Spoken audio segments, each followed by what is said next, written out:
It's time for Windows Weekly. I, Jason Howell, am joining Paul Thurrott and Mary Jo Foley. We're going to discuss the Department of Justice scrutinizing big tech, and we're kind of wondering if the eyes will even fall on Microsoft in all of that. Also, Microsoft earnings, a light OS start menu leak happened just today, Microsoft's investment in OpenAI, and a whole lot more coming up next on Windows Weekly. Netcasts you love. From people you trust. This is Twit.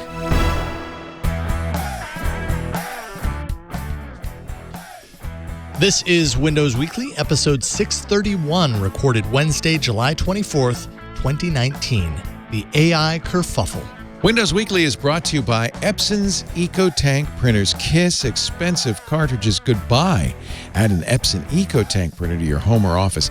EcoTank comes with a ridiculous amount of ink. Just fill and chill. Check out epson.com/EcoTankLeo to learn more. It's time for Windows Weekly. I'm Jason Howell, filling in for Leo as best as I can. No one can truly fill in for Leo Laporte, but he is enjoying himself, so I'm happy to sit in the chair today. Sitting down with the hosts of Windows Weekly, of course, Paul Thurrott, Thurrott.com. How are you doing, Paul? Pretty good. How are you? Good to see you again. I'm doing well, yeah. It's nice to join. I think it was almost a year ago the last time I was on, so it's a summer thing. Well, welcome to your annual. Exactly. I only do it once a summer, but I look forward to it every time. Also, Mary Jo Foley, all about Microsoft.com, of course, ZDNet. How are you doing, Mary Jo? Good. I'm good. Come on. It's good to see you both. You too. And you know, I'm already thinking about beer, although I don't know if there's going to be a beer at the end of this episode. There will. Okay, there will be. Yes. Okay. I'm debating what to add. I have so many options. That must be a challenging life, having to sift through so much beer. It's tough. It's very tough. Someone's going to do it, though. I understand. I appreciate your hard work. Why don't we start with the most exciting thing in the world, and that's earnings. Mm-hmm. What do you say? We'll go ahead and drop that mic on the table. What do you think, Paul? Was this a good quarter for Microsoft, all things considered? Yeah, it was an awesome quarter and an awesome fiscal year, right? Because Microsoft's fiscal year ended at the end of June, so we have that going as well. I mean, it's getting kind of repetitive, just having the same conversation every quarter, every year, whatever, when it comes to Microsoft's earnings. But obviously, under Satya Nadella, for whatever reason, this company seems to be going gangbusters, and I would say is in great shape overall. I mean, we can pick apart little parts of the business or whatever, but to me, the thing that stood out was that for the first time since this was a business unit, more personal computing was not their biggest business. But maybe even more interesting than that, they have three primary business units. All three of them reported essentially the same revenues as well, right? 11 to 11.4 billion, I think, was the range. Yeah. Do you think, by the way, do you think that's intentional? Like, do you think they mix and match the products to try to make it look like it's balanced? Because I kind of think they do that. They might, but the thing is, when you look at the two cloud businesses, the other two businesses, those are growing double digit, and more personal computing is only growing single digit. So if that trend continues, the marketing that we've been listening to for the past couple of years about Microsoft is all about the cloud will become the reality, right? Where those two businesses will essentially be bigger than what I think of as the legacy part of the company. Yep. Yeah, we got the infamous commercial cloud number again. So commercial cloud is this made-up category they have, which combines Azure, Office 365, Dynamics 365, some LinkedIn commercial revenues, things like Power BI. I think there's some KFC spices are in there. Yeah, I think so. There's some of that sprinkled on top. Yep. And that business for the quarter was $11 billion in total. The problem is we don't know how much was Azure versus Office 365, but we think most of it was Office 365 commercial, like by a great number. I saw somebody, a Wall Street analyst, say he believed of that 11 billion, about 3 billion is Azure. So that shows you how much this is dominated by mostly Office 365. Yep. Yeah. And so, they like to talk about commercial cloud run rate, which just means if that number stayed consistent for a year, they would be at 44 billion of their total revenues. If that number was real, and right. if it was real for 1 year, right? Yeah, it would be quite something. It would. But you noticed this, and I did too, Paul. Like, of course, there were a number of journalists who looked at the percentage that Microsoft said Azure is growing, which was 64% of some number we don't know. They said Azure sales 64% Jason, by the way, over. welcome to our world. Right, whatever they were, unknown or magical numbers. I know. Yeah. And then I saw people saying, "Oh wait, look, Azure's slowing down." But what they forgot is, as Azure gets bigger, that percentage is going to slow down because of the law of large numbers, right? Yep. Like it can't stay at 70-something% forever. It can't. I think the issue is that it was at 70-something% for some number of quarters. I don't remember how long. It was. And then last quarter it went down for the first time. This quarter it went down again. This is quarter over quarter, though. I mean, not comparing a year ago, which is how you should really look at it. Yeah. Not really a financial wizard, but yes, a slightly smaller percentage of a much bigger number is still a bigger number. It is. And look at you doing math. Nice. Someone will pick that apart, but I think that's true. And they're obviously Azure's growing. And by the way, for a very mature business, when did they introduce Azure? Was it as Windows Azure? Was that 2000? It was about 11 years ago. Yep. So here we have this 11-year-old business that's growing at 60-something%. Like every quarter. That's crazy. It's incredible. Right. That should be celebrated. It should. And the real thing to look at is Azure margins, right? And if you look at what they say they're doing on margins, they're up significantly. And the reason they said that's the case is they're signing these really big multi-year contracts. You see them tout this all the time when they do the customer win stuff. That's believable, right? Yes. Anyway, obviously these businesses are doing fantastic. I think from my perspective, I look at I cover and care about the client stuff. This is not necessarily a big deal for Microsoft. If you look even at something like Windows actually grew, I think, more than people expected. Almost all of that came from the pro side, the business side. Business licensing is obviously huge for them. People get caught up in things like Xbox and Surface. Surface did grow year over year. Yeah. But they were only able to pull out 2 products that they launched in the fiscal year. And those 2 products were Surface Go, a machine they didn't even design. They farmed it out to a third party. It's basically just a bargain bin product. And then Surface Hub 2S, which, by the way, they have not launched. So, I mean, they talked about it in the fiscal year, but they didn't actually launch it into the market. So there's really not a lot going on there. And then, of course, the Xbox embarrassment, which was that for 2 or 3 quarters there, they got an artificial bump from Fortnite. Yep. And what did they call it? Like some third-party game. Like they never say the word Fortnite, right? Yeah. It was Fortnite.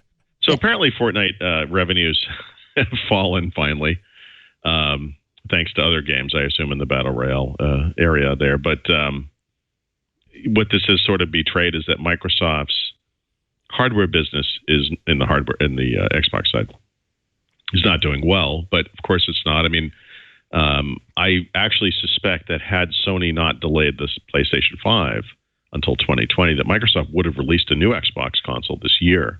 I'm sure they were delighted that Sony delayed their product, and or they both delayed for the same reason. They're both based on essentially identical AMD chipsets. It's possible that hardware has been delayed as well. But whatever the reason, this is the natural time frame for them to be releasing new hardware, because they just have. This is how it's gone for Xbox. Every 2 years they have a new console. So this year for the first time they don't, and I think we're going to see that trend continue where the hardware stuff just doesn't go very well for them. Yeah. We should talk about Windows, though, because that was like the biggest surprise, right, of the quarter. Yeah. Well, okay, so I'm curious why you say that. So there are here's the thing that stood out for me. The bump that Windows got was unrelated to the Windows 7 migration, essentially, is what I got. Well. Yes. Okay. I asked them. That's why I wanted to ask you. Yeah. Okay. Yeah. So every other quarter leading up until now, at the end of my call, end of my call with Microsoft, I sometimes get calls with the analyst relation department. I always say, so is the Windows 7 end of life thing starting to kick in? I've asked them this about 3 or 4 quarters, and every time they're like, no, not really. Nope, not so much. This time they said it was up. Windows OEM revenues were up significantly because of the end of Windows 7 support. Like they actually called that out. All right. So I'm curious about this because now I want to find the quote here that I had gotten. The reason I'm confused by this is, one of the things, Mary Jo knows this, but in case it's not obvious, people who license Windows, or not people, companies that license Windows for Microsoft don't pay extra when they actually migrate to Windows 10, right? They're just paying for Windows. They're actually paying for Windows 10 today. So if they move to Windows 10 tomorrow from Windows 7, Microsoft doesn't realize any revenues at that point, any new revenues. Yep. So, but I think for this to be happening, so what's happening, right? Yeah. So that's a number of a number of businesses are actually going out and buying new hardware because they have really old PCs that are running Windows 7, and they're like, you know what? We're just going to do the upgrade all at once. We're going to get the new PC, and it's going to be running Windows 10, and we're just going to get it like that.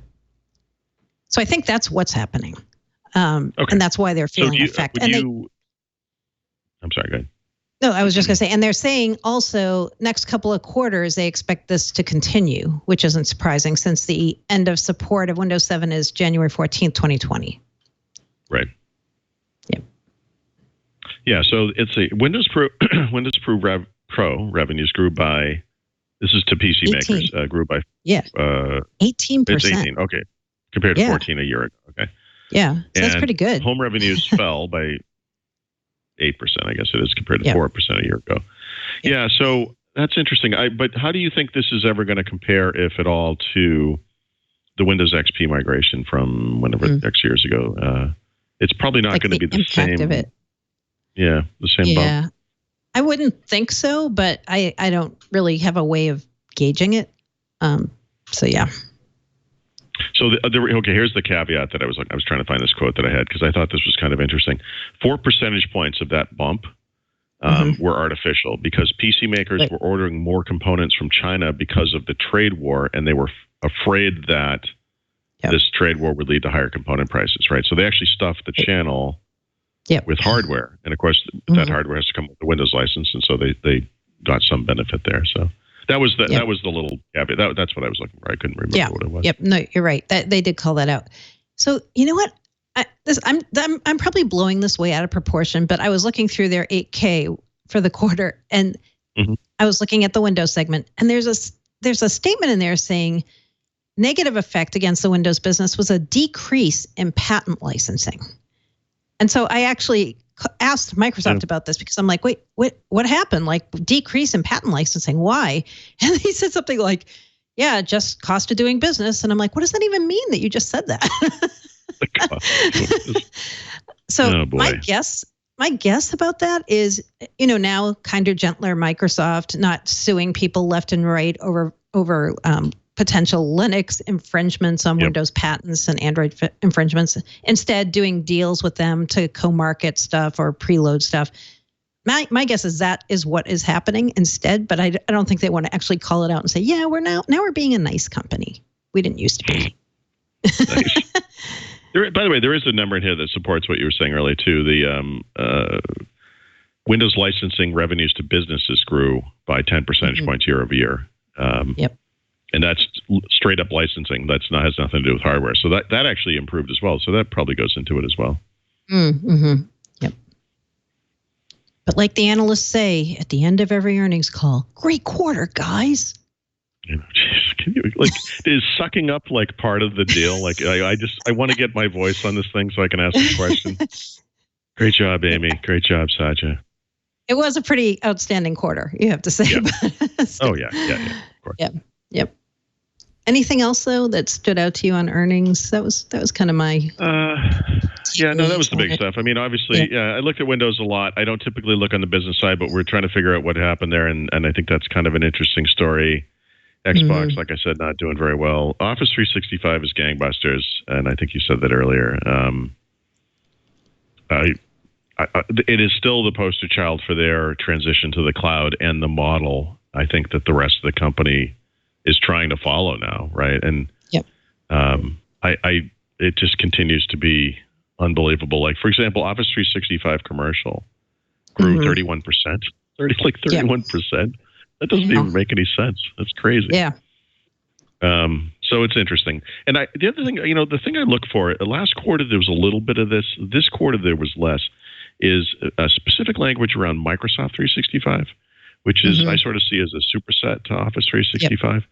And I think a key product for them as we move out of Windows 7, right? Because obviously they want to get those customers upgrading to Microsoft 365, not just to Windows. They don't really talk about it a lot in their quarterly report for some reason. They did that thing. This is beautiful Microsoft math, by the way. In the past, Microsoft has discussed, how many organizations had adopted Teams, right? And usually it's some percentage of the Fortune 500 or whatever, or some actual number. This past quarter, they said that Microsoft Teams now has 13 million daily active users and 19 million weekly active users. They've never discussed those numbers at all. And you can't compare them to anything they said before. Right. Yeah, so we have no idea what that means. I mean, we know that they're numbers, but that's kind of strange. To me, that's the big stuff. Yeah, I think that's about it. All right. Well, you made it through. I made it through the earnings. It reminds me.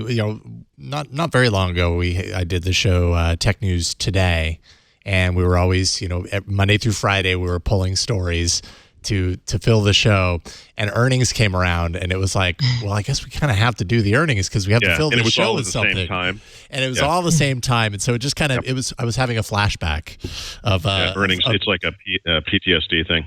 A little bit of that, parsing all the numbers, and like you said, like I didn't know there was math involved today, but yet here we are. See, that's what Microsoft's commercial cloud is like PTSD for me. What a joy.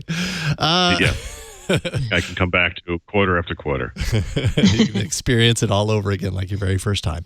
I'm going to take a break, and then when we come back, we can talk about something much different, a little bit of antitrust. We can talk about that in a second. But first, let's take a break. And actually, it's not going to be me taking the break. Leo is going to take a break from his vacation to talk to you right now. This episode of Windows Weekly brought to you by Epson. Kiss expensive cartridges goodbye. Epson's EcoTank wireless color all-in-one super tank printers come with a ridiculous amount of ink in the box, enough to print thousands of pages. I'm Leo Laporte. I use Epson's at home and at the office, and I love it that I'm not going to be buying more ink for my Epson till 2021. You get up to 2 years of ink in the box, and when you buy a replacement set, you get another 2 years.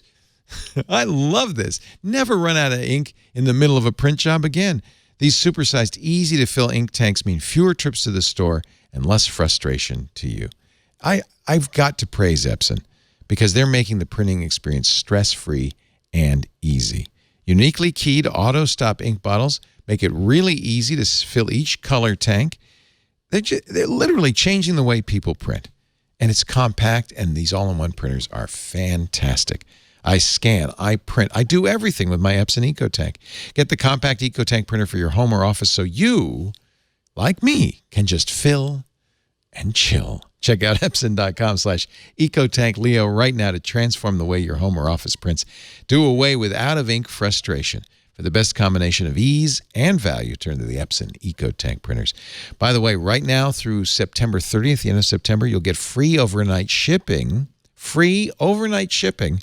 But you have to use the promo code EcoTankLeo at checkout, and that's for any of the EcoTank printers. The offer is valid within the 48 contiguous states. Some exclusions apply and subject to availability. That's Epson, E-P-S-O-N, Epson.com/EcoTankLeo. EcoTank printers, just fill and chill. Epson, exceed your vision. Now back to Windows Weekly. Now back to your vacation, Leo. Thank you very much for your time. So we've been hearing, I at least for myself, I've been expecting at some point that we would hear about some big antitrust hammers about to fall. Seems like that's happening right now. The Justice Department opened a big review of some of the big tech companies. And you know, I feel like in this discussion so often we're used to hearing Apple, we're used to hearing, you know, Google, Facebook, Amazon. Microsoft had its time, had its fun playing in the playground with antitrust. Do you think this is going to happen again for Microsoft, or do you think they're going to get off easy? I think no this time. I think this time they're actually not a monopoly in any of the markets. Right. Yeah. So, surprise, it's not them. Yeah, right. Yeah, like we were just saying about earnings, their businesses are very distributed right now. I mean, they play in the cloud market, but they're not the biggest cloud player. Amazon is. They're an operating system still, but if you combine mobile and desktop operating systems, the biggest is Android, as I'm sure Jason is well aware, not Windows. So yeah, I mean, they're doing a lot of different things, but they're being corporate good citizens these days and trying to do partnerships instead of just railroading over everybody. And it's a very different Microsoft now, as we say almost every show. So, Paul, what do you think? Do you think Microsoft could get off easy, or at least be able to stay out of view of the DOJ as they're kind of looking into the big tech companies? What do you think? I don't think they're even considering looking at Microsoft. I don't think they factor into any of this. This is Google, Facebook, Amazon, and Apple, you know? Yeah. And Microsoft is, you know, it's, I don't know right this second, but, you know, in the past 30 days certainly has been the biggest company in the world. And yet they just don't have that thing. You know, they're not dominating any markets. They're not being belligerent. They're not treading over people's privacy. I mean, they're just a good citizen. It's kind of boring, frankly, for people like me. But, yep. Want to be able to point the finger. Yeah. Well, man, that's exactly what the world's gone in a different way. You know. Yeah, totally. Everything has kind of shifted a little bit. Mary Jo, you and I were talking just a minute ago while we're having a mic switch over. So, by the way, for people listening and watching, if you're hearing things, different mic on Paul's side. His other mic suddenly went kaput. But you were mentioning while Paul was switching over that like the playbook of old of Microsoft dealing with its antitrust issues years ago doesn't necessarily apply to the playbook now that the scale is just so much different. It is. And you know, even the way that case was brought against Microsoft, it was Microsoft's own OEM partners who helped bring that case against them. And, you know, this time it's different companies complaining about Amazon and the way that you can compete with them and Apple and Facebook and all. But I still feel like it's a really different time. The cases are happening in a very different way. And the tech industry is so different now from what it looked like 20 years ago when Microsoft was up for antitrust violations. It's kind of hard to say you have lessons that you can bring across or things that you might learn if you look back at Microsoft's case. There are some things you could say, you know, we talked on one episode a while back where we said one thing we have learned is don't do depositions the way Bill Gates did them, right? That's right. Because that got them in worse trouble, right? So, you know, probably not good to be evasive and say you don't know the definition of the word and. Not the best strategy, perhaps. But yeah, I think there are things like that you can say are applicable. But in terms of looking at the way the tech industry is and the way competition happens and the markets that they're looking at, they're just completely different from the PC space in the 1990s. Yeah. Yep. Yeah, I think when the PC was it, obviously Microsoft had an overwhelming monopoly, and it's the type of monopoly most people can understand. They were 90+%, and then the business practice stuff was just horrific. I mean, the more that came out, the more awful that kind of got. I think people look at some of these companies and they say, well, come on, they don't really dominate the entire industry. They don't have that effect that Microsoft had and so forth. But I think, I don't remember who had said it, but the scope today is much bigger. These companies all can impact a much wider range of people and companies than Microsoft ever could back when it controlled the entire industry. So Microsoft today is a much bigger company than it was when it was dominant and when it was a monopolist. But it's not a monopoly, right? So it's kind of a weird situation, but we don't have to get too deep into what these other companies are doing. But I do think, like Mary Jo said, the one thing that they can learn from Microsoft's experience is how not to do things, because Microsoft, especially in the U.S. case, could not have handled that worse than they did. Mm-hmm. Yeah, they could also learn the fact that as impactful as it may seem now, you can come out the other end and save yourself. And 20 years down the line, when it's a different company under the target, that's like saying, you'll be okay. I almost died of cancer, but at least I lost a lot of weight. You got to remember, like, this company fell really hard. There were things that happened in the 2000s, and in fact, it was all of these companies that are now in trouble that the old Microsoft never would have allowed to come. You got to remember, Microsoft's last act before they were brought before Antitrust was to destroy yet another company, in this case, Netscape, right? Right. That had, not created, but had really taken advantage of this new emerging market in the internet and for web browsers, and kind of saw the future. And, they destroyed this company. Now, Netscape made some mistakes as well, but that was what Microsoft had done to Lotus, to Borland, to WordPerfect, to Ashton Tate. You can go back as far as you want. Digital Research, whatever, any number of companies. This was the Microsoft playbook. And, the stuff that Google and Apple and Amazon were able to get away with over the last 15, almost 20 years now, whatever, the Microsoft of the 1990s would never have stood for that. But they were fettered finally. And so, we were just talking about their quarterly results, and there's sort of a cultural thing that's happened there that's really positive as well. This is a completely different kind of company. I joke about it, but I mean, the truth is this is a much better company. And they're such a good corporate citizen. They're such a good citizen. I mean, frankly, they talk about ethical AI. They're giving money for education and housing. And, it's just a different thing. I don't think they're going to have any issues. Yeah.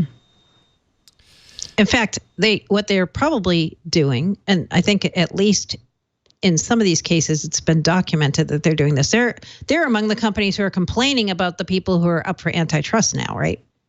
Right. So the shoe is on the other foot. Microsoft's the one giving fodder to the government, saying, "Hey, you should look at Amazon." Yep. And if there's anyone Google. that knows antitrust when it's happening, it's Microsoft. Yeah, exactly. Yeah. Yep. Yeah, they're really good at identifying it now. Mm-hmm. And then we have Qualcomm. I just mentioned this as another example of, the Qualcomm thing is actually very much like what Intel got in trouble doing in the EU. In fact, it's very, very similar. And it just has to do with pricing in an anti-competitive fashion. And, they got fined and whatever. Qualcomm, this is what happens when companies get dominant. And Qualcomm is obviously dominant in the mobile chip space. Like Intel is still actually dominant in the PC and, let's say, server chip space. Eventually these companies do what Microsoft did, which is they just work to protect this business that's become the cash cow. And they do things that, when they were a small company, when they were one of 17 companies, perhaps offering up ARM chips or whatever it was at the time, perfectly acceptable, perfectly legal. But when you're the dominant player, all of a sudden these things aren't so legal. And this is the maturity problem that Microsoft ran into. Apple ran into it with Steve Jobs, absolutely. You have this underdog persona, and it's neat, and it serves you really well until you're actually a dominant, near monopolist, and then it's not so funny anymore. Yeah, that makes sense. All right, so that's regulation. What about? So we've got earnings and regulation. Earnings and regulation. Now let's get into Let's do something fun. Like, I know. Let's talk about taxes. Yes. We're going to talk about licensing later, so we've got the holy trinity right there. Have you made any plans for your end of life yet? I mean, there are people who love you that need to be protected. We need to talk about this. Oh boy! But before that, before that's a tease ahead. Let's talk about Windows 10 20H1. And actually, did I see that this was added to the dock very last minute? The order. It's like breaking news. Yeah, breaking news. I think we should talk about this first because this happened today, and a lot of people are very curious about this. So this morning, East Coast time, Microsoft accidentally pushed a Canary branch build of Windows 10 to all insiders. I should say all rings, because not everybody got it, but fast ring, slow ring, release preview ring, I think even got it. And it was a build that has not been tested, obviously, since it's in the Canary release ring. By the way, just real quick, so people understand what that means. Canary is daily, and Microsoft does not test daily builds of Windows with insiders, right? So correct. Fast ring usually once a week, sometimes twice, but there's no real schedule. Right. So this thing is hot off the press. It is. This is a 20H1 build 18947, and the reason it's interesting is it eliminates live tiles from the start menu. And if you look at some people who have downloaded it, posted screenshots of it, it looks like what we think Windows Lite is going to look like. Yeah, this is. I've seen pictures of Windows, or Light OS, whatever we're calling that thing. But this is what it looked like. Yeah, it was more of a. It was closer to being like a fuller screen type of thing, but that is exactly what it looked like, and that circular user picture, which is nothing in the screenshots, it was kind of sticking up out of the window, and it had a human being's picture on it or whatever. But that is what it looked like, and so that makes it very interesting. It does, but it also is interesting because it brings up the possibility that this same UI could be part of Windows, not just Windows Lite, like Windows 10 itself on the desktop. And so you look on Twitter and you see some people saying, I can't believe they're getting rid of live tiles. And my opinion of that is, really? Did anybody even use those on Windows? We're going to hear from everybody who did. Yeah, and I'm glad you said that before I did. So please direct your ire at Mary Jo, MJF. Yes, please do. But you're right. Live tiles made lots of sense on the phone. On the phone. Because it gave you that kind of at a glance thing. You'd pick your phone up and there would be stuff happening. And it prevented you from having to do the whack-a-mole thing where you go in and out of apps. Yeah. Live tiles make 0 sense on a computer. 0 sense. First of all, they're in an interface that is hidden by default. And so I've had people, when I've complained about this, people have actually said to me, it's not hard to, hit the Windows button and then look real quick and then hit the Windows button again, make it hide, and then go back to what you're doing. And I'm like, what are you, a gerbil? Like are you feeding out of a little tube in the corner? That's a really silly way to do things. And look, Microsoft has the telemetry data. We can all have opinions about it. I'm sure there are people who love it, whatever. But they didn't really figure out a way to, maybe put them on the desktop, put them on the taskbar, whatever. I don't think there was a lot of uptick with developers, frankly. No. Are there any great examples of modern apps that have awesome live tile experiences on Windows 10? He's asked rhetorically, by the way. Please don't email me, but I don't really care. But so I'm curious what you think. I have a theory that today we have different start menu experiences. There's a menu, there's a full screen experience, and that this maybe is a third experience. Or it's going to be the default on these new Light OS devices, and maybe on a full-powered Windows PC, we'll have something that will be even more smart. And I think they're just moving in a completely different direction. I don't think this is. Well, actually, it's interesting. It was in a recent build, so I wonder. I was going to say I don't think we're going to see this in the Insider program officially anytime soon, but clearly they're testing it. Right. And so 20H1, which is the version of Windows that's going to come out next spring, they keep teasing there's some big features that we haven't yet seen. This would be a big one if Windows Lite and the interface that is going to be on Lite and possibly also the desktop moving forward is in there. Yep. That would be a big feature, right? So if it is, they might be ready to start testing that finally, right? Yeah, and actually, we may have seen the first hints of this in 1903, because remember, one of the minor features in this release was what they call the simplified start menu. What they really did was they just kind of shrunk down that tile area to just a single column by default. And again, I'm sure because of telemetry, most people weren't using it, et cetera, et cetera. If you look at it like an 1803 computer, an earlier version of Windows 10, and you just kind of hit the start button and bring that thing up, it's like this, seizure-inducing tiles everywhere, animating, and none of them really offer much of anything. And I think they're trying to move away from that. So maybe this is, 1903 is the first step, and then the next logical conclusion is the tiles just go away. Yeah, the first thing I do when I set up a new Windows 10 PC is I shut off all the live tiles. I leave the tiles there. I almost never even look at them, but I just kind of leave them there. And but I shut them off all the live tiles because it's just too distracting if I accidentally see them. So What I mean.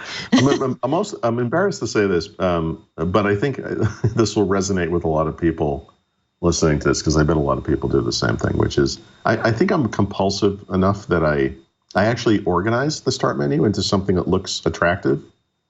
So I actually take the time to remove things. I put them into I like the single column view. So it's kind of a shrunk. It's a lot like what they did in 1903, essentially. I never look at it. I mean, I never use it. And the problem for me is that, I review a dozen computers a year, maybe more. So I go through this process every single time I bring a new computer online. And I literally spend the time to customize it to a thing that's really clean looking. And then I never look at it again. Yeah. So I think that's my little psychosis. I feel like some people who use Windows 10 as a tablet operating system, I could see how they may want to keep tiles. I still don't see why they want live tiles, but they're like the only ones. I'm having a hard time figuring out who else would even care if they do away with the tiles on it. I wouldn't be surprised if they left the ability to display live tiles intact. And right, so me for too. the people who wanted those, they'd be there. And the built-in apps support them. That it kind of works, but like an option, right?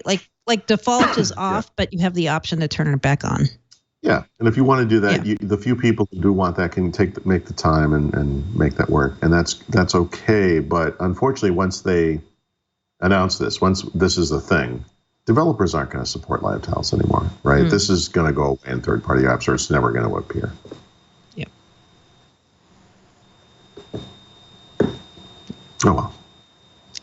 So the most interesting thing out of all of this to me is maybe we're finally going to see them start talking about and showing and testing the UI that could be part of Windows Lite pretty soon. Right. Yep. Maybe even at that October hardware launch we keep hearing about. Maybe they're gearing up for that, because it is only late July, but you would think they'd want to test that before they trot it out and show it to everybody. Yeah. Yep. Well, plus, they started testing 20H1 so early, and there really hasn't been a lot in the way of big new features, No, nothing. Obviously, there are going to be big new features. I mean, they're testing it so far in advance. Yeah. So I think this is a pretty big one. I think this is going to. Me too. This is interesting. I mean, regardless of your opinion on it, I mean, it's a big deal. Yeah. The way it happened today, not optimal. It's like the whole place was on vacation, and someone was like, "What is this button?" Oops. I know. Yeah, this week at Microsoft is their big corporate hackathon, where they have people from all over the world participating in this giant hackathon inside Microsoft. So it's not like a vacation week, but it's like people are doing other things and preoccupied with other tasks. So things happen, like buttons get pushed, builds go out. Bob, the intern, was working that day. He felt like exactly. Seeing what he could do. Yep. Bob, if you're out there, we'd like to see some other stuff. So right, could you press the button again, Bob? Keep up the good work. Yeah. Plus, Raphael and other people like Raphael might get a hold of this build and find other things that are hidden in it. One has to wonder if there's stuff going on there that is in addition to this that's maybe a little more hidden. Well, did you look already? The Walking Cat put up some things about the build. Let's see, what did he put up? Yeah, app manifest changes, and there's some interesting wording in there. There's things about desktop bridge, packaged classic app, and then there's Win32 a la carte. So, we've heard that Windows Lite is going to allow Win32 apps to run most likely using container technology on that operating system. Right. So I wondered, when I saw that, I'm like, oh, and there's also app container mentioned. So I'm like, oh, maybe this is all the infrastructure potentially that they'll need to do Windows Lite. So yeah, that walking cat, he's the cat that walks in the night. It's the guy. Yep. Pushing buttons along the way. Who knows? Yep. Who knows? And then what about this 19H2 build with unavailable new features from last week you guys talked about? Yeah. Some of those are surfacing. How do we even now? explain this nonsense? I know. This is. We talked about it last week on the show and tried to explain it a little. So how do you say this to a normal person? So here's what I said. Yeah. Here's how I explained it. I said, so in 19H2, which is coming out this fall, Windows 10 19H2, we have heard that all new features will be off by default when it ships, which many IT pros are very happy about. And what you have to do, though, if you're Microsoft, is test and make sure you can actually pull that off. So they put out this 19H2 test build to the insiders in the slow ring, and they said, here are the new features that are in it. But by the way, you can't test any of them because we're testing and making sure we can shut off all the new features and then turn them on when we want to. So they shipped a build with like 4 new features, and nobody could test them. And then a couple days later, they started turning on those features for a subset of the insider rings. So I guess it worked because some people got it afterwards. Right. And if you ask me, what are those features? The only one that's like kind of understandable by mere mortals is third-party digital assistance above the lock screen. So if you wanted to run something other than our friend Cortana, you could do that above the lock screen and talk to your PC like everybody does. The other ones were like containers, like inking things, and yeah. I've read this list 3 times and I have no idea what they're talking about. Yeah, key rolling. I have no idea. How about key rolling? Windows containers require match host and container versions. This restricts customers and limits Windows containers from supporting mixed version. What? What? Yeah. Okay, I don't know. Anyway, so the rest it's going to be be 19H2. Enjoy. Yeah, enterprisey features. But yeah, at least now they're letting some subset of the slow ring test those features, and they are documenting through their own telemetry that they can actually ship it with everything off and then start turning things on using the magic of AI or whatever. Does that round up everything from Windows 10? Did we miss any? Yeah, let's just very quickly. Okay. Yeah, I was going to say, did you want to talk about Defender for a second? Yeah, just real quick. I think that's notable. Go ahead. That's your item. I'll make it really quick. Windows Defender has gone through a number of name changes over the years. It's probably not worth going through a roll call there, but we saw something about Windows Defender ATP earlier this year being described as Microsoft Defender ATP on the Mac, I think it was. And maybe that should have been a clue, because it looks like in 20H1 they're going to be renaming this to Microsoft Defender, which is fine. If you are running Windows 10 1903 now, you will find another old name from the past called Windows Security, which has been different things at different times. But there was, for most of Windows 10's lifetime, that thing was called Windows Defender Advanced Security Protector, whatever the heck the name was, just some crazy long name. That is now just called Windows Security, right? Which is kind of a name from the past. So it seems like they're doing here what they've done in so many other places, especially with a product or service that is not necessarily just tied to Windows, is they're going with the Microsoft branding instead of the Windows branding. So that makes sense to me. There's nothing weird there. Mm-hmm. And we're all pretty used to Microsoft deciding that things need to be named differently. Yes. Well, remember, this is, back in the day, this was a company that used to have a product on the Mac called Windows Media Player for Mac. So we should celebrate this. They've figured it out. Right. Google definitely falls victim to this. I feel like every other day Google's renaming one of their products, and it's like, oh my goodness, just figure it out. Just figure it out. Just be happy it's not being killed. That's true. That's true. Renaming better than going away entirely, or saying that it's going to go away and then it's years later and it still hasn't. This is the case with Google Play Music, but anyways, we'll get there. You never really know what's going on, I guess is the point when that's happening. Artificial intelligence. Microsoft is investing in OpenAI, $1 billion. What's this all about? So you may have heard of OpenAI.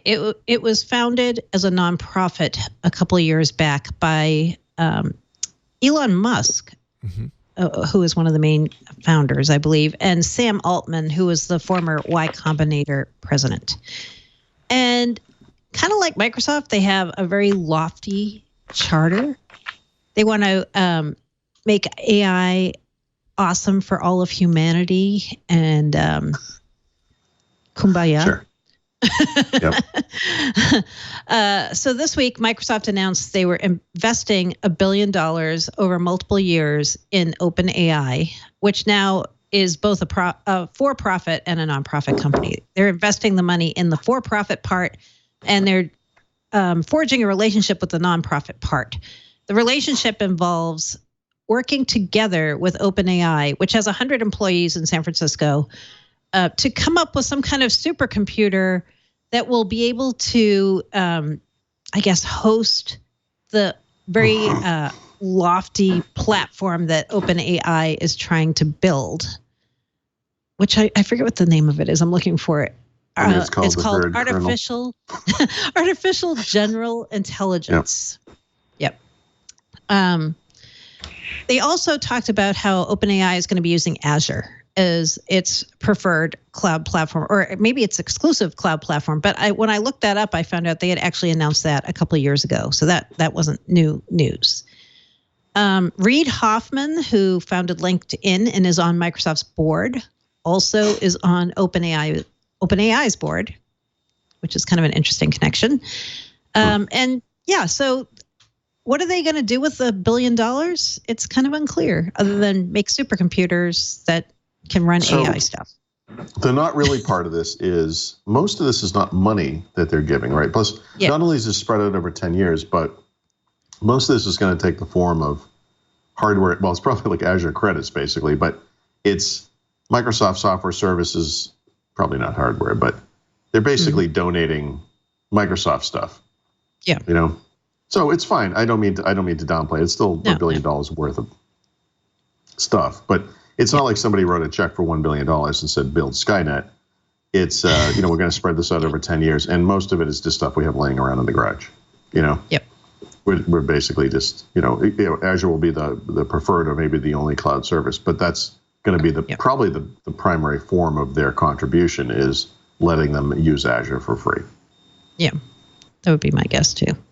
Right. It was very vague on details exactly, how does that money get used and where, how much is hardware versus software versus, other intelligence or people. But yeah, it got a lot of press. It was a big announcement this week. Yep. $1 billion sounds like a huge number, right? So you're like, wow, $1 billion. It's a huge number. It is, right? Yeah. Yeah, that's all we have to say about AI this week. All right. $1 billion normally sounds like a huge number, and then you got Facebook and their $5 billion fine, and you think that seems like a big number, but that's still Google pocket Photos change. has 1 billion users. That's right. Yeah. That's right. Feels larger when you put it that way. All right, so let's see here. We've got the "Oh Really" segment. I renamed this section to that. This is Mary Jo's retort to my Xbox segment, I think, basically. It is. Okay. And I'm going to try not to rant on the first story in this because this is just kind of unbelievable to me. But yesterday, LinkedIn, which Microsoft bought in 2016, decided, or someone decided for them that they are going to be using Azure as their cloud moving forward.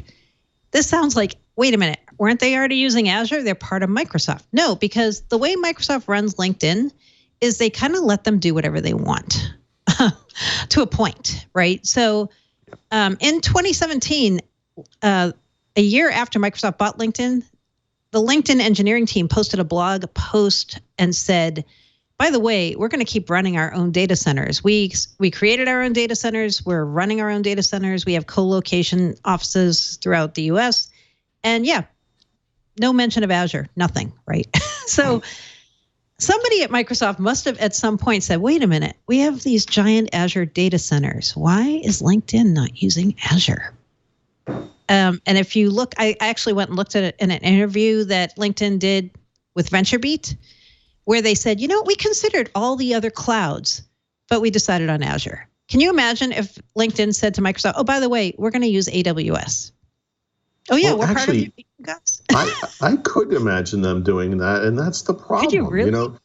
Yeah, because this is a company, a sort of company that's really part of Microsoft that pretends like it's its own company. Of Microsoft, that, like you do like a press interview with them and they use Zoom, I know. They've always been kind of weird, and I don't understand why Microsoft doesn't rein this in. Well, part of the reason is Microsoft bought a lot of really big companies in their not so distant past, and the acquisitions were failures. People all quit, or things didn't work out, and the companies never really integrated with Microsoft. So with LinkedIn and GitHub, their idea is, let's just let these guys run themselves like they're still their own companies. And yeah, they're part of us, and their revenues are Microsoft revenues. And when we make decisions, it's for them. But we're going to pretend they're independent companies, basically. I know. That's how they're running. Understand this. They do this a lot. They do this, by the way, more than people probably think. I'm going to talk a little bit about Mixer later, but Mixer is basically a game streaming service, and Mixer operates like it's its own thing too. People who and Xbox does too, by the way. Really, I mean, that's true. If you look at the job titles of anyone who works at Xbox, they're not a Microsoft program manager or whatever. They're Xbox something. Right. I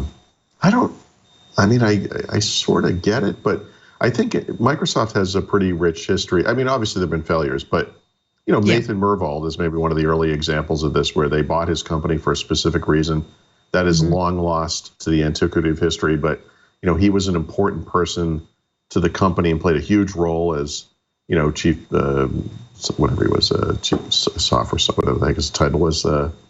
I already forgot the name of it. It doesn't matter. But the role that Bill Gates later took. But he started their research organization. He was like a huge hire. Yeah. There are a lot of examples of that too. So I don't know. Sure.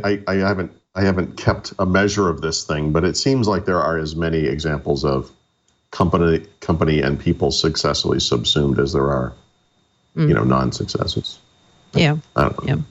I still find the LinkedIn acquisition a really odd one, because at the time Microsoft bought them, I actually kind of look back at this occasionally and I'm like, they made it sound like there were a lot of really massive integration plans with LinkedIn. Like, LinkedIn data was going to be in the Microsoft Graph, and to date, the kinds of integrations the point of it. It was. And now the integrations they've done are like Dynamics with Sales Navigator, and like they're kind of on the fringe. And I'm like, okay, this has been 3 years. Like, at some point, are they really going to go all in, or are they just going to always? It's literally like a third party. In other words, the way that you might interact with someone on LinkedIn through Microsoft Outlook could be achieved through a third party add-in. Yeah. It's very strange. Yeah. So anyway, that's my mini rant, but I thought it was I thought it was, number one, amazing they finally committed to Azure. And number two, how did it take 3 years for them? And by the way, this yesterday's announcement was the beginning of them committing to Azure, but it's going to take multiple years for them to actually deploy it. And which actually, to be honest, makes sense, because they've got all these workloads hosted in their own data centers, and now they've got to make sure they can run on Azure and can bring them over securely. Okay, but still, it's like, okay, we're announcing now that we're thinking about getting ready to start. If only there was a company with expertise in transitioning on-prem data centers to Azure, right? Who could that be? There's some way we could leverage that. I know, man. Anyway, yeah. And then my other really this story will never die. Dynamics 365, ever since Microsoft announced it, has gone through millions, it feels like millions of price changes and packaging changes and licensing changes.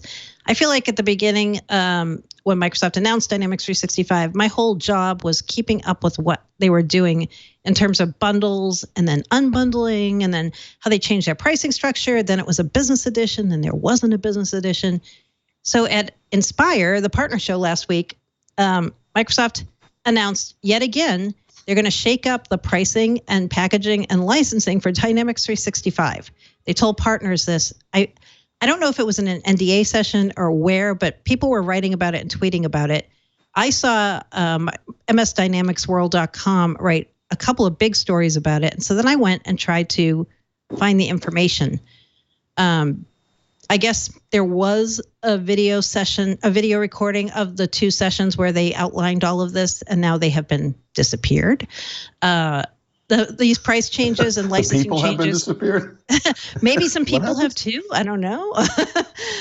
But all these changes are going to take place October 1st, which is not that far away. And I guess some partners who were in the room have heard about this.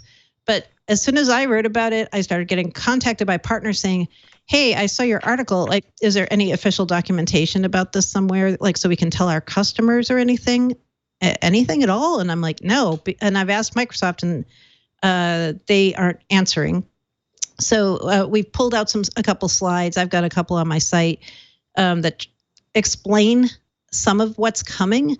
And there's actually a really funny one that shows all the different SKUs of Dynamics 365 and how they're going to change as of October. And they call it the Dynamics 365 SKU placemat because it looks like a placemat that you'd have on your table. And there are all these little boxes that have different prices and they go under different plans. So yeah, it's just going to be another big kerfuffle. I'm trying to think of a word I can say. Favorite word in That was a very nice word. Kerfuffle. How is that? Kerfuffle. That's a good word, right? Yeah. I thought of another one, but I one. was like, nah, I probably shouldn't say that on the air. But Oh, I see what I so did. yeah, all I know is in the post I have on my site, and if I get more information, I will let people know. Everyone's saying like, do you have more information? Do you have a place I can look for it? No, right now I do not. There you go. So tune in. Come back. Yeah, come back see, later. See what happens. Yep. And then, of course, Xbox. Well, you kind of alluded to a little bit of the news here, Mixer, of course. But do you want to start off with Gears 5? Yeah, why not? Sure. So this September, actually, it's only 2 months from now. All of a sudden, the new Gears of War game is coming out. It's just called Gears 5. Last weekend, they started a multiplayer beta test that's open to the public.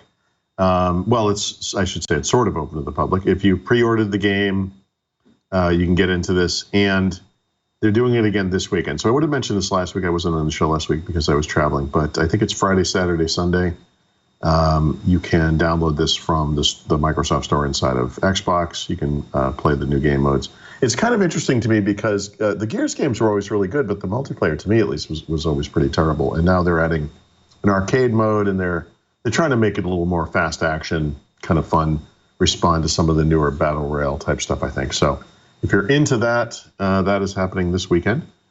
And then I mentioned Mixer earlier. Mixer came out with kind of an interesting blog post about civility and community, and they're going to be coming down hard on people that just get into these game streaming sessions and, rant and rave and talk silly and all that kind of stuff. And that's fine, and that's completely normal. But there was one bit that I thought was a little odd. Mixer has two apps. There's a Mixer app, which is your primary app as a content streamer or just as a gamer.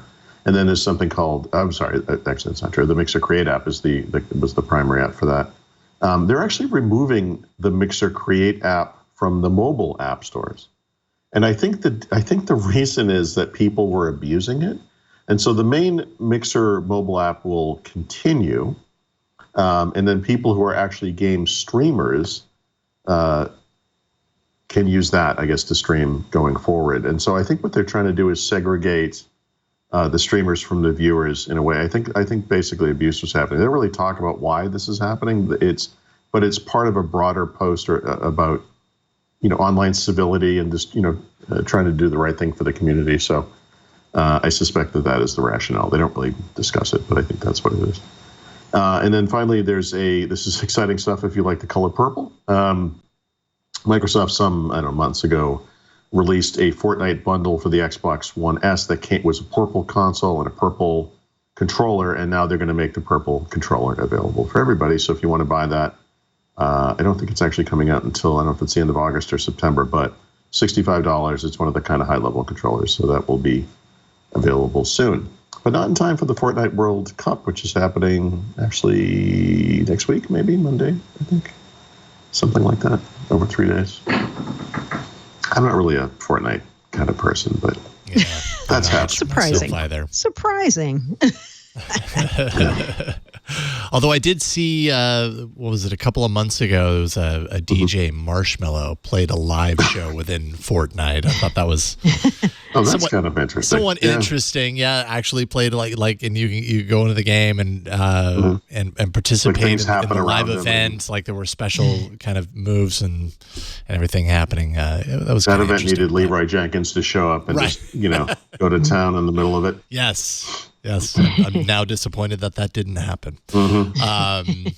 Last night I was playing around. Are you guys much into VR? Have you played around with the Oculus Quest at all? No, I'm not. This is the standalone. This is like the untethered version. Yes. Leo got it, and so I've been borrowing it for the last couple of weeks and messing around with that, and I'll do a review on the network. But it's a pretty slick device. Like as far as VR is concerned, it's really nice to be able to just throw it on, define your space, and it works really well. I'm super impressed by it. You don't like the Predator headset where you're connected with like 13 cables to something, and let's be honest, it's just not that practical for anyone other than someone who's really devoted to VR. And that's the beauty of this thing is you literally just take it off, unplug it from the USB-C charger, throw it on, and it has this really cool, easy way to kind of draw your boundary of what space you have to work in. So if you get close to that boundary, the game starts to kind of fade out and you start to see the pass-through camera of everything that's around you so that you can feel safely within your zone. So you don't walk into a table or whatever. Exactly, and it works really well. So nice. Yeah, it's a lot of fun. Battery doesn't last super long on it. Like last night, I was played for like maybe an hour and a quarter, and it died. So it was pretty short. I don't know if I was just playing an intensive game, but anyways, I don't do a whole lot of gaming, but I've been playing around with that a lot lately. It's cool. And yeah, it's a lot of fun. It's a cool device. Listener Q&A. Do we have anything in that block for the day, or probably not today? All right. Then we can move on to the tip of the week.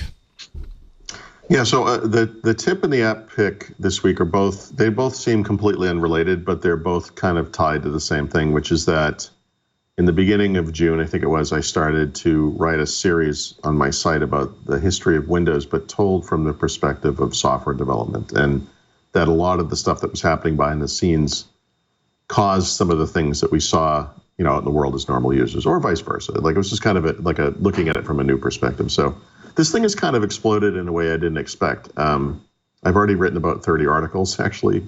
I'm probably about halfway through, I think, as we were speaking today. It's happening more quickly than I thought it was going to, and it's gone off in directions I didn't expect. And so, and that's what these two, the tip of the pick, are kind of related to. So as part of the research I've been doing for this series, I've been looking at, I'm heading into the kind of the internet era, the Netscape stuff, the mid-1990s and so forth. And I was researching things like the Java programming language and JavaScript, and then Microsoft's responses to those things.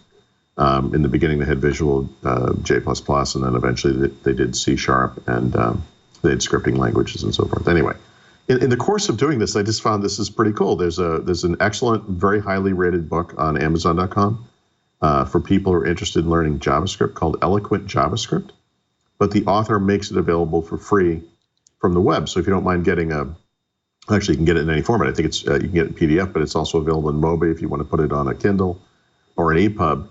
450 pages long. Like I said, if you look it up on Amazon, it's one of the most highly rated JavaScript books. So I just came across this recently. I thought that was kind of a neat thing. So if you want to find that, it's at eloquentjavascript.net, not .com. And you can get that book for free. So that's really neat. Nice. And then the app pick is, the app pick is related, again, to something that I didn't expect in the beginning when I was writing this series. What I thought I would do is look at source code from a long time ago and try to modernize it. And I did do that, and I probably will still do that from time to time. But over the course of this, I sort of realized, I really need to be running these older environments and older versions of Microsoft software development tools and everything. And you can't really use Hyper-V for that, because Hyper-V, of course, is tuned for the new stuff. They want you to run Windows 10 or in modern version of Linux or whatever. And the solution I've been using is something a lot of people have probably heard of. It's owned by Oracle now, but it's called VirtualBox. And this thing has allowed me to, I'm running, MS-DOS 2 with Windows 1.01 or like I said, early versions of Windows, early versions of NT, early versions of, things running on top of those, like basic Visual C++ or Microsoft C, whatever. I mean, it's kind of incredible. And like that JavaScript book, it's absolutely free. And if you look at the series and you look at some of the stuff I've been doing, if it's, like Windows 3.1 or Windows NT 3.5.1 or whatever it is, that stuff's all happening under VirtualBox. And so I've got like full developer environments running in these things, and it's amazing. Like, it works really, really well. So I can recommend that pretty highly. It's amazing. I mean, it really works great if you need such a thing. Nice. And I love the recommendation of the book. It's awesome to have that. I mean, it looks like it's in a number of different languages. It's a really good resource. Yeah, no kidding. Yeah. No kidding. A couple of different translations as well. So it's in a few languages as well. Yeah. Yeah. Right on. Nice. And how about an enterprise pick of the week? If you love acronyms, and who doesn't? Who doesn't? There are about to be a whole bunch of new ones in your world if you're a Microsoft data sharing customer. So, Microsoft's last year at Ignite, they announced this thing called the ODI, Open Data Initiative. They announced it with Adobe and SAP initially. And the idea is, wouldn't it be great if there weren't all these data silos between all these companies, especially around CRM kinds of data? Wouldn't it be cool if you could just share data across companies? It would, except you need contracts and you need licenses to make that happen these days, because there's a lot of data that includes proprietary information, customer sensitive data that you can't be just throwing over the silo to each other. Hey, this has some photos in it and some text snippets from my customers. So Microsoft has created 3 draft data sharing agreements that they're making available for public comment and consideration. And here are the acronyms you might hear if you're somebody who is into this space, which many enterprises will be going forward. There's one called Open Use of Data Agreement, OUDA. There's one called the Computational Use of Data Agreement, CUDA. Then the big one, Data Use Agreement for Open AI Model Development, DUA-OAI. What does all this mean? If you know how open source works and how there are things like Apache license, the BSD license, the MIT license, this is kind of what Microsoft's trying to do, except for data sharing. So there are no standards in this space right now, and they're trying to get other companies to agree that you could use their template agreements as the basis for these kinds of data sharing negotiations when you're in a place where that makes sense. So stay tuned for more acronyms. There'll be more of those. Oh, goody. Goody. I love myself a good acronym from time to time. That's how I relax. Cool. The naming pick of the week? Right. So usually this is code name of the week. Okay. But instead, let's do a naming pick of the week. You know how there's been a thing called Office Online? That's the web version of the Office apps like Word Online, Excel Online, PowerPoint Online. Well, today Microsoft said that naming is going away. So Office Online, going forward, will be called Office. Confusing? Yep. That's dumb. Yeah, it's unbelievable. They're not doing this for SharePoint Online, Exchange Online, or Office Online Server. Those are going to keep the name online. But the applications that you can use in your browser, which I think at one point were called web apps, and then Microsoft changed that to Office Online, are now just going to be called Office. If you're wondering why they are doing this besides trying to confuse the heck out of everybody, here's their stated reason. Because our offerings have evolved to provide access to apps on more than one platform, it no longer makes sense to use any platform-specific sub-brands. Microsoft, I would beg to differ on that. This is going to be a nightmare for us. We get people all the time who tweet to us and say, hey, is Office down? And then you say, do you mean Office Online? Do you mean Office on the Mac, Windows? Do you mean Office on Android? What do you mean? No, just Office. We're just calling it Office. Yeah. Do you think, so obviously we have to refer to these things, right? Yeah, we do. So if I say to you, I'm talking about the web version of Word. Yep. You're saying that the name of this thing is just going to be Word. Yep. But it's not just Word. I know. There's a Word for Windows, and there's a Word for the Mac. Yep. And there's a Word for the web.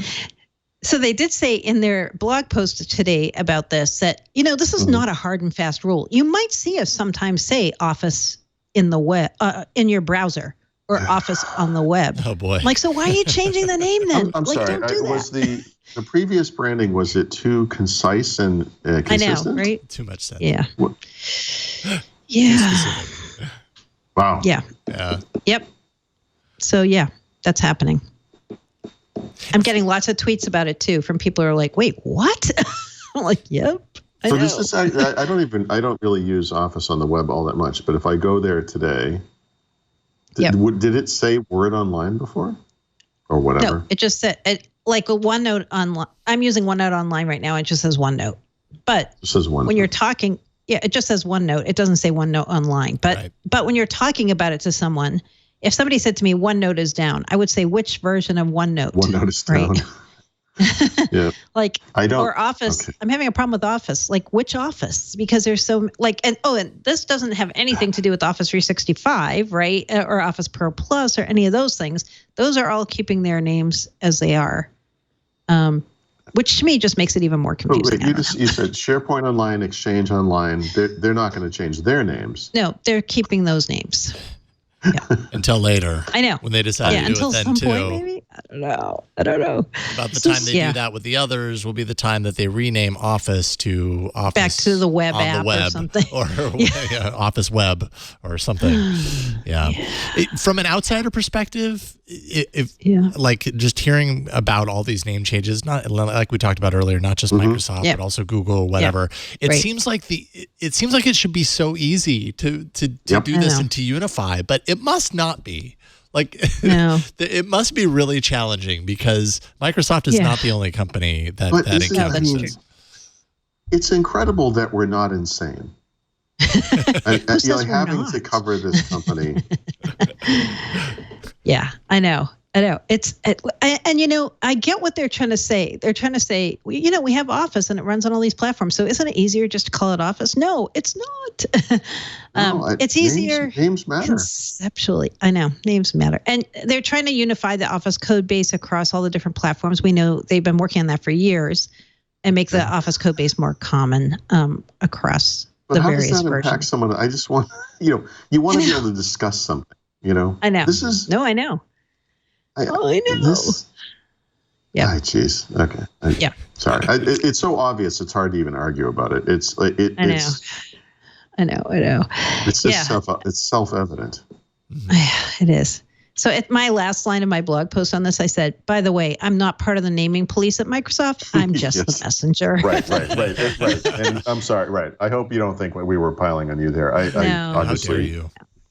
No. Well, you can take the edge off of that naming, Kerfuffle, with your beer pick of the week. What you got? Yes. So this is a beer pick that you basically have to be in New York or somewhere on the East Coast to get, unless somebody will trade you a beer. But I know a lot of people come here on vacation, and in the summer especially. So I said, let me make a New York City beer pick the pick. There is a brewery here called Transmitter Brewing. They used to be in Queens. Did they used to be in Queens? Yeah, they used to be in Queens, and they just recently moved to the Brooklyn Navy Yard and have a much bigger facility now and all. And if you like saisons and farmhouse style beers, these guys make probably the best ones that I've had made in the United States. Because we know over in Europe, where Paul is now, you can get a lot of amazing saisons and farmhouse ales. But they, at Transmitter, that's their specialty. And they also do some really fantastic sours. So I just visited the brewery this weekend, and I had one called Transmitter HX Raspberry Sour. If you like sour beers, this is amazing. It tastes exactly like raspberries because they barrel age it with raspberries. So it comes out this beautiful pink color. It's only 6%. And it is just a fantastic beer. So any of their beers, I would say, any of their saisons, farmhouse styles, or sours, you can't go wrong. But I would really recommend this HX Raspberry Sour. Excellent beer. I am not a huge sour beer fan. My wife, You're not? My wife enjoys a sour beer. I can have like a couple of sips off of one, but I can't even finish a full sour beer for one. You got to really? fuck her up, Jason. You got to fuck her up. Apparently I do. Maybe the raspberry would soften it a little bit, or I'm not really quite sure. But raspberry's pretty good. Yeah, right on. Transmitter HX Raspberry Sour. Awesome. Are we missing anything? Anything hidden in the nooks and crannies of this one note? No, any breaking news? Yes, no, breaking It news. looks pretty quiet today. Except for pushing out that wrong build. It looks pretty Except for the quiet. fact that it was 101 degrees here today for some reason. Wow. Ooh. Wow. Yeah, over the weekend we had that here. It was terrible. Yeah, no air conditioning because it's Europe. And then it's just, So you're not even saved from that right now, or is it cooling off at this point? no, we got 2 more days of it and then it will be over. wow. But Okay. the family here has a little pool. We've been standing in it, and I don't know what you call that. It's like some conductive cooling treatment or something, but it's kind of bizarre how well it works. Oh. I may go sleep out there tonight. I'll sleep on a floaty. Oh, man. Does the heat persist into the evening and through the morning? Where you're at right now? Yeah, it's okay at night. You know, we open up all the windows and whatever. It's fine. There's fans and stuff. And honestly, we've been here for much worse heat waves than this. 101 I haven't seen, but like it hasn't impacted us as much on this trip. So so far. I mean, but I think it might have been just as bad where Mary Jo is before. Yeah. Last week or whatever.